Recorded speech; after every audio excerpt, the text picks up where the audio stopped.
Welcome to the Great Neck Oral History Project. We're here Wednesday, March 12th, 2025 with Rebecca Youssef Zadeh Sassouni. Welcome, Rebecca. Please tell us a little bit about your connection to Great Neck. Thank you so much. It's a pleasure to be here. I really do feel welcome. My connection to Great Neck is that it's the place that I've lived the longest and that I've enjoyed and felt the tether to the most. I grew up in various places. I was born in Columbia, Missouri, where my parents were immigrants from Iran, Jewish immigrants, and my father was completing his graduate studies. And as a 2-year-old, I moved to New Jersey, and as a 7-year-old, I moved to Queens, New York. Then I went on to be educated for several years in Manhattan before moving to Roslyn and then to Great Neck during my law school years when I became a married woman. And I moved here with my husband while completing law school. I've lived here ever since 1994. Where did you go to law school? I'm a graduate of Hofstra Law School. Very good. And your parents' names? Madeline and David Youssefzadeh. Very good. Tell us a little bit about some of the committees and organizations that you're a part of. I have been a joiner ever since moving to Great Neck, and especially since becoming a mom. Thank God we became parents in 1996.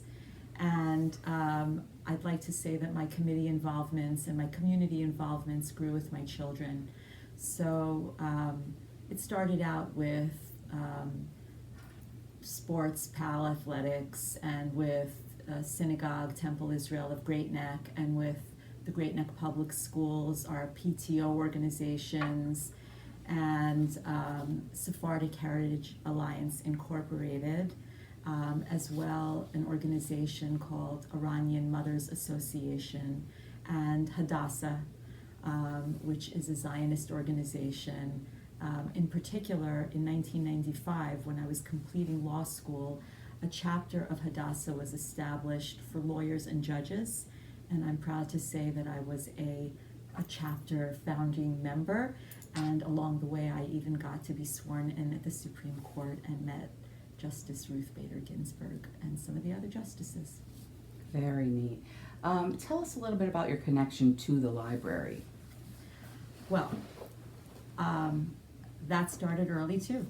My parents, from a young age, always took me to libraries, plural, wherever we lived. They, as immigrants to this country, made it very clear that one of the best things in life is reading, and the ability to go to public libraries in the United States is something very special. This is not something to be taken for granted. And when I lived in Queens, when I lived in New Jersey, when I lived in Roslyn, we frequented libraries often and still do. When I became a resident of Great Neck, one of the earliest things I did was get a library card. And my connection to the Great Neck Library started when a friend of mine through Temple Israel, at the time Steve Markowitz, who was very involved in local community affairs, suggested that I apply for the nominating committee here. This goes back over 25 years ago.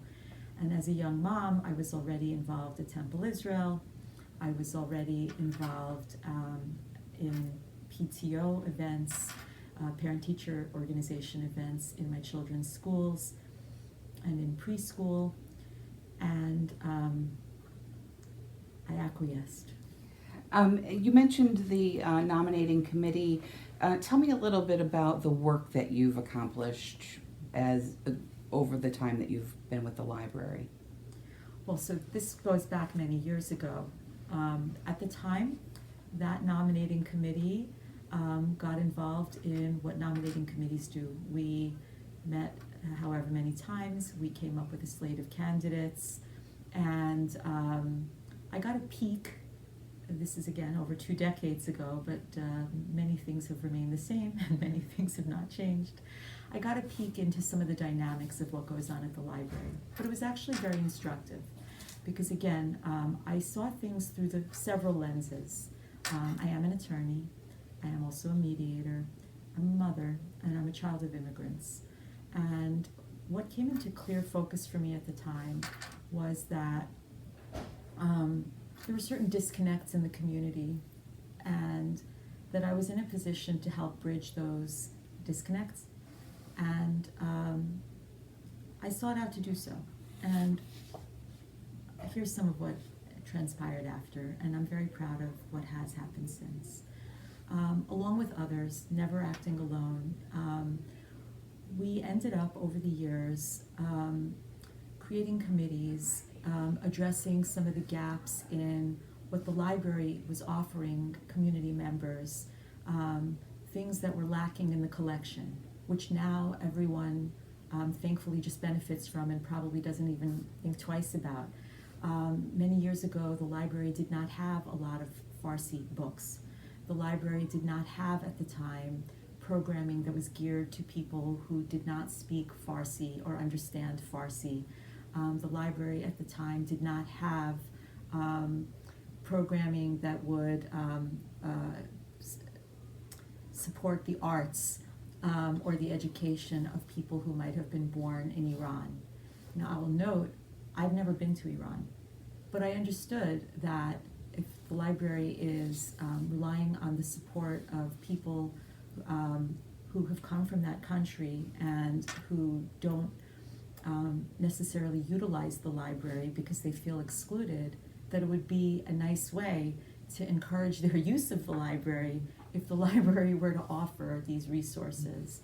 And at the same time, it was a good way for me as a parent and as well the child of immigrants who had curiosity about my family's background and my family's upbringing to be able to learn myself and to offer these things to my children. So by founding what we called at the time the Persian Culture Committee, we were able to offer really cool, really fun events and activities such as Nowruz events for children.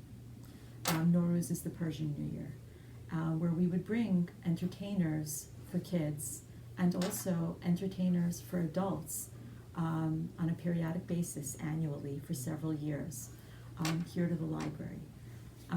Similarly, we had for the winter solstice events, we had annual art exhibits as well, highlighting and showcasing the wonderful art of local Persian artists. And some of this work sort of just gradually folded in to what the library staff came to understand was something that the community desired, and the community embraced it, and the Persian Culture Committee sort of just didn't need to exist anymore, which was great because I then moved on to other things, such as the SHI board and some of my other community involvements. Tell me a little bit about SHI. So SHI, Sephardic Heritage Alliance Incorporated, is a local board that was established in 1992, before I moved to Great Neck. It was established by a number of immigrants from Iran who at the time were very concerned about the need they felt to preserve Persian culture and family heritage in the face of assimilation after the Iranian Revolution in 1979. They were concerned that with all the tumult after the revolution, that they would not be able to pass along to their children and the next generation what they would like, right? And that it would be helpful to have a not-for-profit organization that would help the community preserve values. And I was asked by many members of the community after the work that this Persian Culture Committee that I was just referencing was doing, if I would support its efforts. And once again, I acquiesced. How long have you been with Shy again? It's probably going on 20 years at this point, and at this point I'm proud to say that I have been an officer of Sephardic Heritage Alliance, and as well one of its esteemed presidents. Very good. You brought some things here to share. Why don't you tell us a little bit about some of the things you brought? Well, you know, there's so much that Great Neck has offered to our family, and so much that Great Neck still offers to families and to the library and to residents. And it's really hard to even think about how to reduce it all to this conversation. I have to be honest. I'm so excited by this. I was trying to think about what to bring and how to sort of capture it. And what I was thinking about is how, along the lines of what we were saying about the Persian culture, so much of what I'm proud of is being able to be in a position at a time where I was able to, and the community was supportive of it and needed it. I was able to be like a first responder, able to respond to what institutions needed, like the library or the town or the county, in terms of responding to what residents needed, and as well, of course, the Great Neck Public Schools, which I'll turn to in a minute, and as well what my family needed and other families like mine. So when I moved to Great Neck in 1994 as a new resident, you know, just getting the lay of the land like any other person who would move to a community, you know, you just start out with, well, who will my friends be? And like most people do, it usually starts with your children when you become a parent and who you socialize with. And so my husband and I just started out socializing and getting involved in our local synagogue, our local PTO organization, etc. And as I said, we got very involved in our synagogue and in our school communities. And I was really blessed that I was able to be of service, and I'm really grateful for that. Along the way, I'm really like blown away by how much we were able to do together with the community. So one of the firsts, I guess I would say, is that I was the first Persian Jewish woman, first Persian officer of Temple Israel of Great Neck, which is a very well-established synagogue on the North Shore of Long Island, conservative, and traditionally had been Ashkenazi, which means a European-founded synagogue on the North Shore of Long Island, with a long history of serving the European Jewish community. And I am proud to say that I was the first Persian female officer. And that came with its firsts, because of my ability, once again, to translate, to speak Farsi, and as well to understand the community and to be part of some of the shifts in the demographics in the larger Great Neck community, and to lead services and do so with my family in tow. That was wonderful. I'm still very involved in my community, and so happy that since that time, the synagogue continues to thrive and other women have absolutely followed. And along the way, we were able to achieve things like having the largest widespread Great Neck Shabbat project, which included 30 plus congregations across the entire peninsula, unified in 2015, pan-congregational, pan-denominational, in a moment of unity, which overcame all the balkanization that one usually associates with the turf that people sometimes associate with the peninsula. I'm really proud to have been part of that. It was featured in major national periodicals, in Jewish periodicals, and as well in the secular press. And it was a moment of unity, which is always very nice to see. We were honored, by our synagogue various times. I don't like talking about myself this way, but these kind of firsts meant a lot to me personally, but also much more in retrospect when I see with happiness that they weren't a flash in the pan, that other women and families then followed.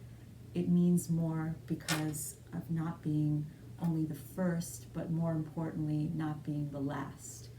To me, that's everything. Because to me, just like what I said about my parents and knowing that it's about inclusion, it's always about raising and lifting others when you go, not just yourself. So to me, that's been very meaningful. At the same time, while all of this was happening, and thank God my children have been growing along with me, I feel like they're with me while I'm sitting here now. Thank God we have 4 children. They are now adults. They don't all reside here any longer in Great Neck, but they are still proud to have graduated from our public schools. They have gone on, each of them, thankfully, to graduate from colleges and from graduate schools and to be gainfully employed, all the things that one hopes for. Like, what else can I ask for? Thank God. And, it's all about paying it forward, as it always has been. So, these are the things that, as I said, I'm like really animated by and grateful for, which informed the public service. And so along the way, while my children were in our public schools, I was always involved as well, not only in the Shai Sephardic Heritage Alliance and Temple Israel of Great Neck, which are, of course, Jewish not-for-profit organizations, but as well in our public schools. Tell me a little bit about the Mothers Club also that you mentioned earlier. Certainly. So Iranian Mothers Association, which has, I don't know that it's actually at the moment extant, but about 15 or so years ago, and a lot has happened since the pandemic, so many committees don't exist any longer, unfortunately. But about 15 or so years ago, a stalwart in the community named Mrs. Parvana Saraf, who is an administrator as well at the North Shore Hebrew Academy, founded this organization called Iranian Mothers Association. Its acronym stands for IMA, which is Hebrew for mother. And it's dedicated to the enlightenment and to the growing of education of Persian mothers. What's important about that is that she was trying, and still is in her way, to disabuse ignorance, to educate women of all ages, and to give them the tools for education, which is something that I am absolutely for, because I am all about educating people of all ages. And I had been asked to join that board. I subsequently left the board. I had no time. But one of her main goals on that board was to bring to the fore the notion that women should be educated, women should be, and as mothers in particular, should be able to fight for divorces and not be abused if they are ever in that situation, to be able to fight for their rights, as it were, and coming from certain backgrounds, that these were actually not popular views in some circles, and in other circles very well received. So again, this was a very groundbreaking group of very, I'm going to say, fierce and firsts in the Persian Jewish community, and deserves recognition as well. How many members were in the club during the time that you participated? The board itself probably had 15 to 20 women, and when it would meet and have gatherings with featured speakers and such, could fetch at least anywhere between 50 to 80 people at their gatherings. And not unlike Shai, which I've referenced, a strong following, and sometimes including men. So, each of these is an important indicia of, what does the community need, a community of immigrants and children of immigrants, in order to acculturate to the United States, legal resources, educational resources, language resources, what are the barriers to access? And of course, I saw myself, not alone, but with others, as a resource for that. It's not a coincidence that I now am of counsel to a family law firm, and that I represent students. These are things that our community needs and has always needed, but much of it has been stigmatized, rightly or wrongly, due to acculturation and due to I'm gonna leave it at that, acculturation and sometimes ignorance. So it's important that leaders be willing to lend that hand of support and to be that beacon, and to say that these resources are available and that a community be willing to offer them.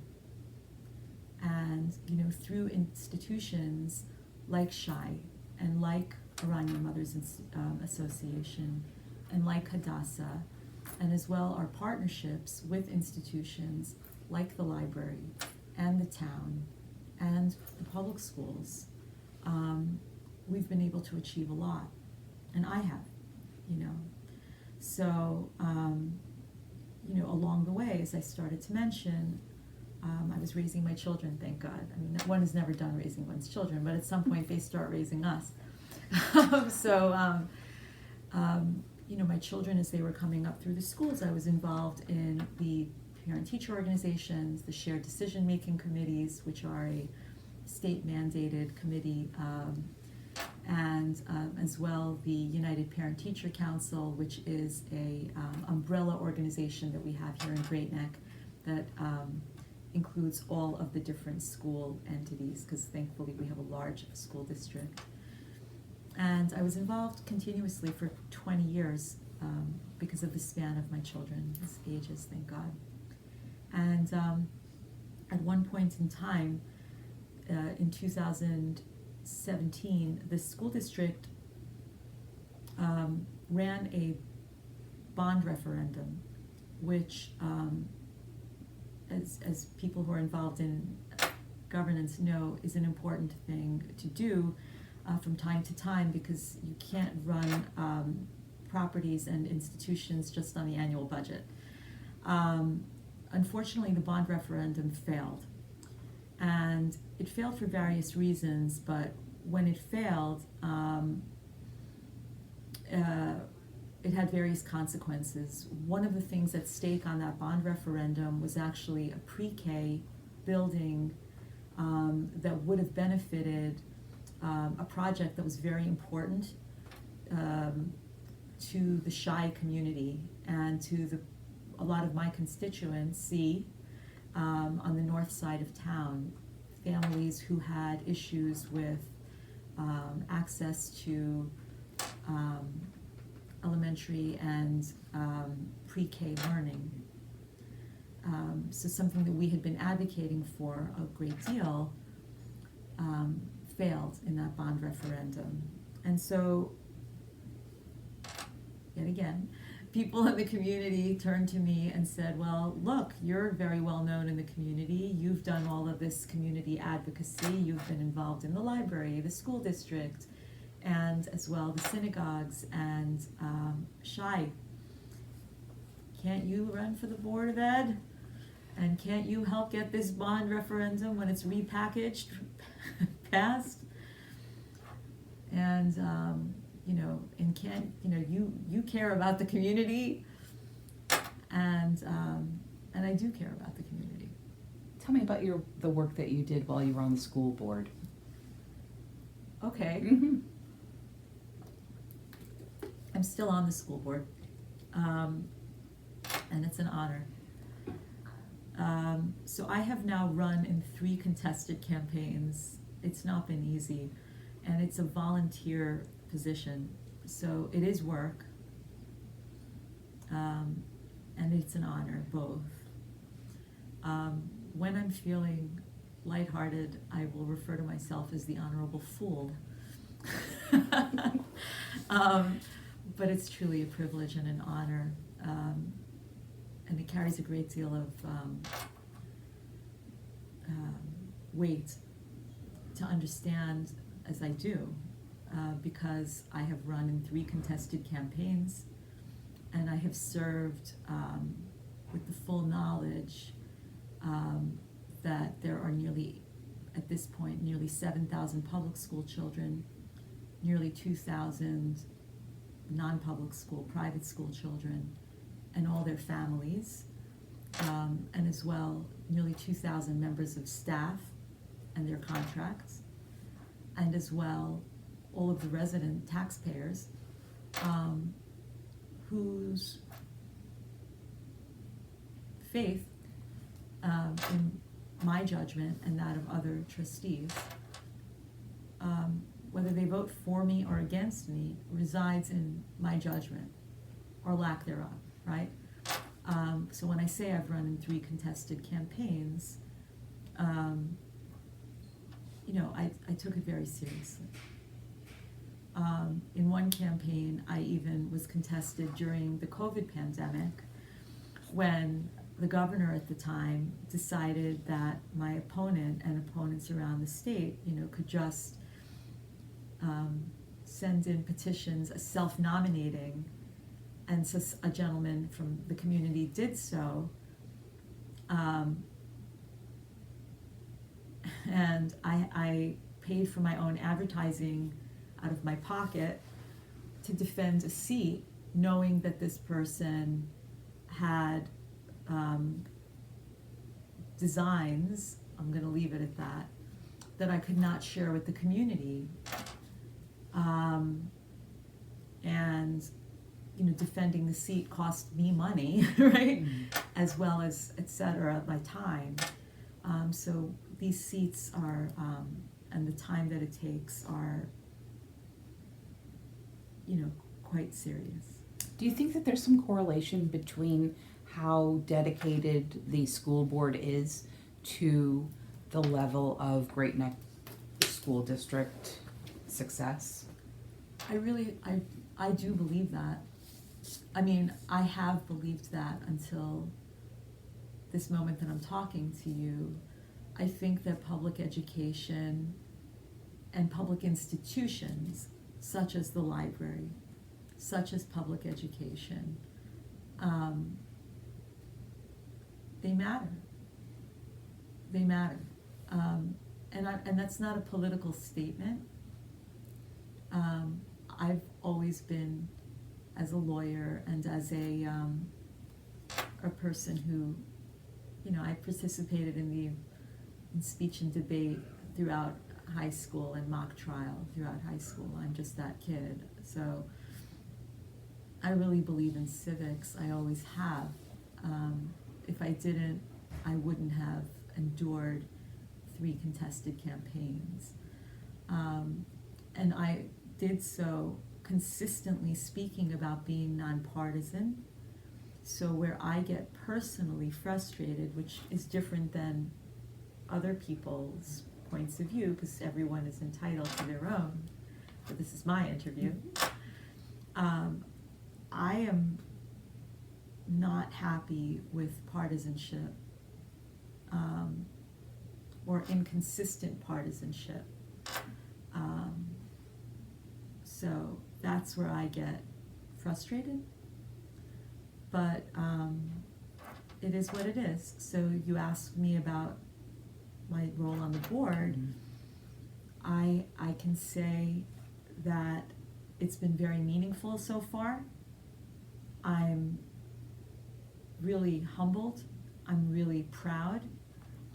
During my time on the board, a few things that I, did bring, because it's just so hard to encapsulate. It's almost 8 years at this point, like so much. But in my first year on the board, I'm proud to say I was asked by the Historical Society here in Great Neck in 2018 to present, I don't know how they expected all of this at once, but Great Neck's cultural mosaic, Persian and Chinese experiences all together. So, and if you can imagine, with the benefit of hindsight, we're talking in 2025. But so I presented Persians, whatever that means. And, because that was at that point 40 years of Persian people, more or less, living in Great Neck. And along with my counterpart from the Chinese Association. At that time, I also had reached out with the permission of the Historical Society to a wonderful gentleman from the Mashadi community, because they have a separate history as crypto-Jews, which I brought to the attention of the Historical Society. So we had 3 presentations, one from me for the many cities of Iran that were not Mashadi, and then somebody from the Mashadi community, and a wonderful woman from the Chinese Association, all together under one umbrella in one night at the Historical Society, which I thought was just, gangbusters. This was like, wow, this is what the Historical Society is for. Why are we all on one night? This should have been 3 separate nights. But okay. Did they record that presentation? No, they did not. Oh. But my daughter recorded my part, and it's on YouTube. I mean, there are things that I wish could be recorded, right? I mean, because this was really tremendous, and there were over 150 people in attendance. Because honestly, it was wonderful to just think about us all being together under the one roof at the Great Neck House that evening. I think we'll have to do an encore presentation. I hope that we do. Because when you look at Great Neck demographics, as I'm sure I do, and I'm sure others do, the ascendancy of the Persian community, the Chinese community, the Mashadi community, of course, why wouldn't all 3 of those communities be profiled and celebrated by the Historical Society as they are and should be by other entities, right? And by the way, why not have them understood, which is something I spoke about quite declaratively when I addressed our faculty as president of the board in 2023 at our first superintendent's conference day. upon Dr. Bossert, our new superintendent of schools, coming to our school district, when we had our first mass gathering of faculty for a wonderful event, which he has instituted. And now our faculty have resumed the practice of taking tours of Great Neck, which is something akin to what the Historical Society does, because this is a wonderful place to work, to live. So much history here, really. And I see you brought some newspaper clippings also. These are just to remind me of things like, this is just, when I got elected, Sassouni named president. What year was that? I became president in 2021. And, I followed Barbara Berkowitz, who had been president for 14 years in a row. When I became president, a lot happened at once. Right after I became president, the COVID pandemic hit. I didn't cause the pandemic. I became president. We decided, by consensus of the board, to bring in a new law firm, to start live streaming our meetings, to bring in a new business official, to change a lot of our board practices. So, I'm also just proud of a lot of the changes that I implemented while president. I'm also proud of, as I said, like in the spirit of my firsts, those firsts. Also running with the first woman, Asian woman. Who was that? Joanne Chan, who is now my colleague on the board. So I am the first Persian woman. I ran with the first Asian woman. I'm happy for that to have occurred, because I know what it means in the Asian community to have that happen. And as well, when Mrs. Berkowitz stepped down, I appointed, along with my colleagues, the second, that is, Asian man, Steve Chen, to the board. Again, I think that means a great deal to members of this community. Definitely. Any final thoughts about Great Neck that you'd like to share?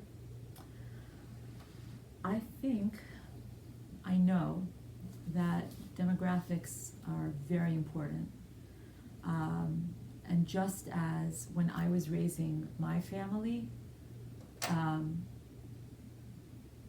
I saw myself as a translator and a bridge builder between my family and institutions such as the Great Neck Library and the public schools and my synagogue and other families. I think those kinds of bridges, based on demographics, remain incredibly important. I think that grassroots organizations need to be responsive to demographics and to one another. I think that after the COVID pandemic, and also after October 7th, a lot of that kind of reaching out in good faith, and those kinds of skills have eroded. I feel that that's worrisome. I think it's bad for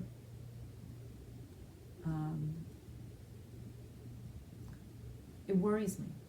It worries me. And of course, we have now a national and an international picture where people in general, after the COVID pandemic and after elections have just become, in general, areas of controversy rather than just the ordinary course. It's become too challenging to just extend the hand. And I hope that we can regain that sense of just extending the hand again.